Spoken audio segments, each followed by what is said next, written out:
Again. Okay guys, it's been a little bit since I made a video, but I have to make one. I've been a little bit busy with school, work, and military stuff, but I've been paying attention to the news, I've been paying attention to politics as always, so got something very interesting for you. So it's well known that Robert F. Kennedy Jr. was petitioning to actually get on the ballot in many states across the country. He's not on the majority of them. One of the states he was trying to get on was Michigan. This is a problem for a lot of reasons. For instance, James Craig tried to run for the Senate, I believe, a few years back, or at least for a House seat. And he might have been governor, actually. I can't remember off the top of my head. He was trying to run for senator this time, but he just couldn't get the money for it.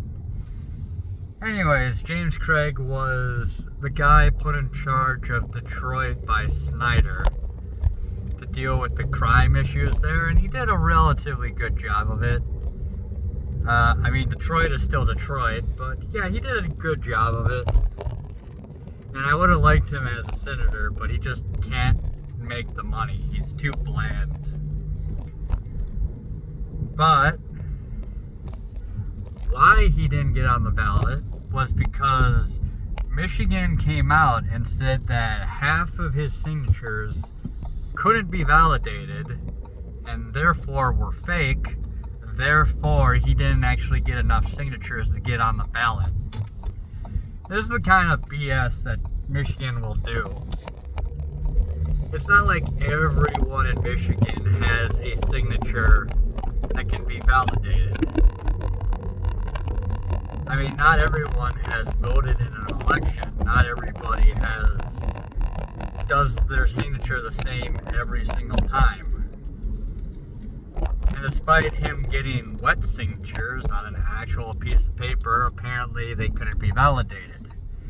So I half expected Kennedy to completely fail to get on the ballot simply because he would have issues with Michigan and the Democratic Party and the Secretary of State, who would probably end up rejecting half his signatures and saying that, nope, you didn't get enough and you're past the deadline. Sorry, you're not on the ballot. However, there is the Alliance Party. Now, I have talked about Alliance a little bit, and they were a party I was interested in for a bit. And I sent them an email asking how I could help them out. Not necessarily because I wanted to move away from Trump. I was always going to vote for Trump. But the interesting thing about the Alliance Party is that they were formed by 12 different independent parties throughout the country. One of them being the Reform Party. Now, there's actual two Reform parties, but the one Reform Party I'm talking about is the one that's still active in Florida and Mississippi, I think. Or, could be Missouri.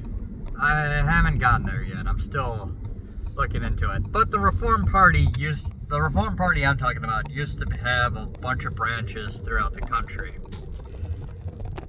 Anyways, the Alliance Party is actually based in Michigan, but they aren't ballot eligible. However, when Rocky Delafonte, the Alliance Party candidate, ran in 2020, he ran on the Natural Law Party. Now, the Alliance Party is a bunch of centralist parties made up of center left and center right and just pure centrist parties all mixed together. 12, like I said, 12 of them, and they're trying to add more to make a party that will span the entire country. Now, for now, a lot of the parties, like the Independent Party of Connecticut have kept their names the same on their state ballot, like how the Reform Party of Florida has kept their name the same. And the Natural Law Party is not technically part of Alliance, but they backed Rica Delafonte in 2020, like I said. Now, the Natural Law Party is a very strange party. Like, even for a centralist party, their main tenet is transcendental meditation. That's hard to say. Then they're civil libertarians. What the fuck? Sorry, this guy is crazy. I was trying to switch lanes and he decided to speed past me anyways. There are civil libertarians and they're environmentalists. Now, due to that, they back Robert F. Kennedy, which, since natural law already has ballot access, it's very unlikely that Michigan will reject any of his signatures, or at least not enough of them to prevent him from running. Now, over at the college that I'm going to right now, there was a guy on campus trying to get signatures for his candidate to get on the ballot, and I was thinking about signing it. I didn't actually figure out who the candidate was, but I figured it was RFK Jr. because there was an incident that I mentioned in a previous video where there were RFK supporters campaigning on campus. And it was the same campus because Macomb has both a center and a south. Anywho, due to that, RFK is now on the ballot, for sure. And then we have Trump, obviously, running for the Republicans. Then we have Joe Biden running for the Democrats. And then we have the Socialist Workers Party of Detroit. And then we have the U.S. Taxpayers Party, which is the Constitution Party. They never changed their name in Michigan, so they're still known as the U.S. Taxpayers here. The U.S. Taxpayers will obviously have whatever candidate is running for the Constitution Party. The Constitution Party is a conservative party, but they're not nearly as well known as RFK is. They've stuck around for a long time. They're still in several states throughout the country. But anyone who actually runs for that ticket is not going to be nearly as popular as RFK is. And with the five-way race,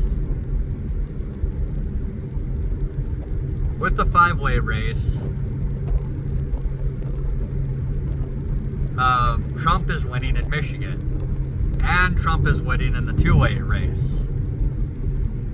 Now, there's the Libertarian Party, which is also in Michigan, and the Green Party. The Libertarian Party will probably be Charles Bailey, and the Green Party is definitely going to be Jill Stein, which only leaves Cornel West. And wouldn't you know it, we had the Socialist Workers Party. The perfect party for a socialist like Cornel West. Now, he could run as an independent in the state. He could get away with it. But it's way more likely that he will run for the Socialist Workers Party. However, if he doesn't, the Socialist Workers Party also has 5 other candidates they can choose from. 4 of the socialists, which include guys like William Stoughton and Joseph Keisher, or Rachel Fruit. And then I forget the... Actually, I might be thinking of the Transhumanist Party. But then the 4th socialist candidate is Claudia de la Cruz, who has gotten on the ballot in several states by uniting some of the smaller socialist parties. Which is why I'm very glad that Jill Stein, Claudia de la Cruz, and Cornel West are all running instead of having united the entire socialist movements throughout the country. But either way, the Socialist Workers' Party will probably pick either Cornel West or Claudia de la Cruz. And I'm hoping that they pick Claudia so that Cornel West can run as an independent, which means you'll have the Green Party, the Natural Law Party, the Socialist Workers' Party, as well as Cornel West, all stealing votes from Joe Biden.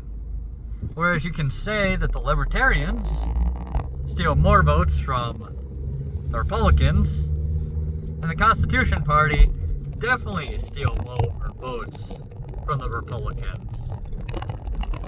But there will be 5 whole candidates.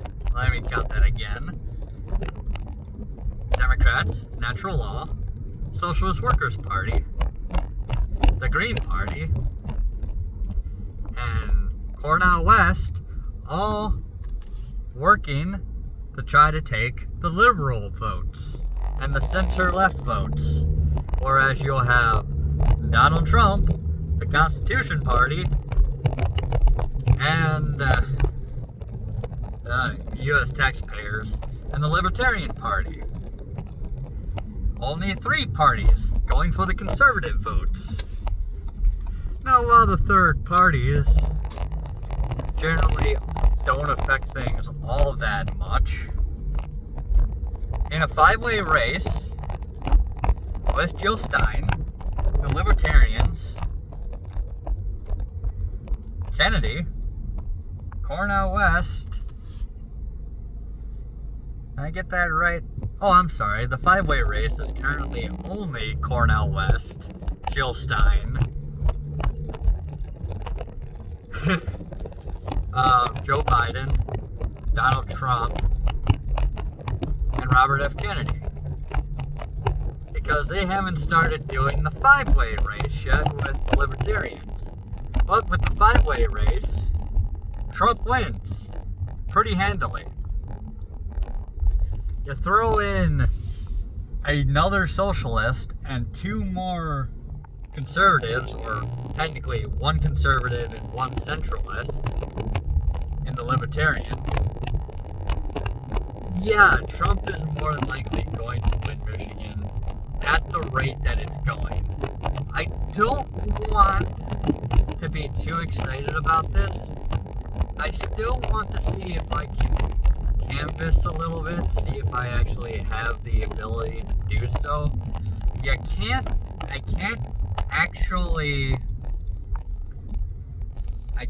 actually ballot harvest in Michigan. Ballot harvesting is not allowed here unless you're the relative of the person you're taking the ballot from. And I assume I can't go around and just find all my third cousins throughout the state, because I doubt I can convince all of them. I don't know what the majority of their political views are anyways. But we shall see, Anyways, I'm highly optimistic right now. I am so happy. I am just so happy. Oh, I'm so happy. God, it's so great. Anyways, I'm gonna leave it there. It's 15 minutes. But, man, if Donald Trump wins Michigan, hopefully we win the Senate. Hopefully we'll win back the House. I'm pretty sure, 90% sure, we're going to win back the Michigan State House. Maybe the State Senate, we shall see. I'm not exactly sure on that one. And I don't know what districts are currently open and how they lean. And more than likely, we should get at least 6 out of 13 congressional districts. And I'm hoping for 7. Because there are a few toss-up districts that are in the mix this time around. It does help, I suppose, that not my representative, one of our representatives is running for the Senate and probably is going to get in as the Democrat Senate candidate. And then another one of our state House representatives from the Dearborn area, and you know who I'm talking about, might be a little bit unpopular. I still think she's going to win, unfortunately. I don't think she's going to have any real challenge there. But we'll see if they run a primary candidate against her. Now, I have this distinct feeling she might have outlived her usefulness. Don't worry, YouTube. I'm not being literal. I'm talking figuratively. She's outlived her usefulness as a political candidate. I would not be surprised if the Democrats ran a primary candidate against her, but we shall see. Anyways, it's going to be 17 minutes. Hey, it's fine. I got to ramble a little bit more. Anyways, that's it for now, guys. Bye.